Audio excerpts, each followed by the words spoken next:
د النور طبي زده کړو له انسټیټیوټ څخه 258 تنه محصلین چې په طبي لابراتوار، فارمیسي او نرسنګ برخو کې 2 کلنې زده کړې بشپړې کړې د یو لړ ځانګړو مراسمو په لړ کې فارغ او سندونه یې ترلاسه کړل. د یاد انسټیټیوټ مسؤلینو وویل چې فارغو محصلینو په خپل رشتو کې د اغیزمنو زده کړو ترڅنګ په بېلابېلو روغتونونو او کلینیکونو کې عملي زده کړې ترسره کړي او چمتو دي چې خپل ټولنې ته مسلکي او غوره طبي خدمات وړاندې کړي. یادو محصلینو د خوست په ملکی او تخصصي روغتونو همدغه شانتي د مرکز او ولسوالیو مختلفو دولتي او خصوصي کلینیکونو کې عملي زده کړې ترسره کړي دي. خوښ یو چې نن ورځ موږ دوی ټولنې ته په ډېر ویاړ او افتخار سره د خدمت لپاره وړاندې کوو. باید یادونه وکړم چې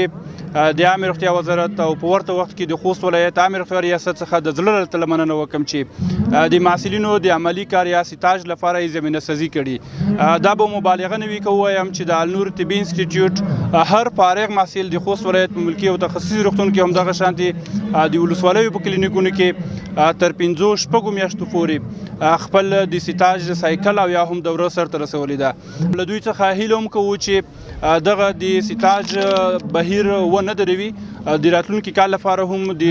النور طبي انسټیټیوټ همدغه شانتي د مختلفو طبي انسټیټیوټونو سره لکه څه ډول چې تیر کال قرارداد شوی و د وزارت لخوا راتلونکي کې بیا هم تفاهم لیک او یا هم قراردادونه امضا کړي. فارغ محصلینو پر خپل فراغت خوښي څرګنده کړه او ویل یا د زده کړې چې ترلاسه کړي په مرسته به یې وکولی شي چې ټولنې ته غوره طبي خدمات وړاندې کړی شي. دوی د مسلکیتوب لپاره د عملي چارو ترڅنګ د دا ډول زده کړو ترلاسه کول او اسناد درلودل یې مهم وبلل او ویل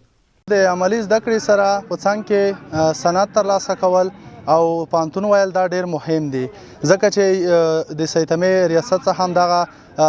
رسمي خبره ده چې باید هر فارمیسیست په درملتون کې ځان سره اسناد ولري. نو د درملتون د درملو او همدارنګه د یو فارمیسیست دا وظیفه ده چې خپل ټولنې ته خدمت وکړي، خپل خلکو ته په ښه ډول خدمت ترسره کړي. فارغ محصلینو له حکومت او اړوند نورو ادارو څخه په خپل رشتو کې د لا نورو عملي زده کړو او کاري فرصتونو د رامنځته کولو غوښتنه هم وکړه او زیاتوله یې چې له دوی څخه د عامې روغتیا وزارت له لوري خروجي ازموینه پر وخت واخیستل شي ترڅو خپل مسلک کې ژر د کار ډګر ته ووځي. زه خوښ او خوشحاله یم چې ما خپل زده کړې د نرسنګ په برخه کې بشپړې کړې.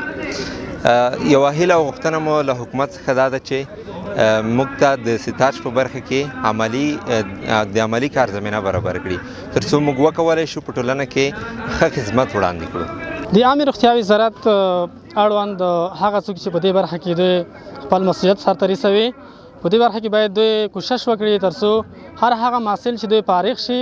باید په ټاکلي وخت دوی ته اسناد ورکړل شي ترڅو دوی په دندو وګمارل شي او په ټولنه کې شته ستونزې له منځه ولاړې شي. یا د فراغت غونډه چې د ګڼو ادارو مسؤلینو او علم دوسته ځوانانو پکې ګډون درلود پوهې او په ځانګړي ډول د طب په برخه کې زده کړو ته پر هڅونکو ویناو دوامداره وه او فارغو محصلینو ته د اسنادو په ورکولو پای ته ورسېده.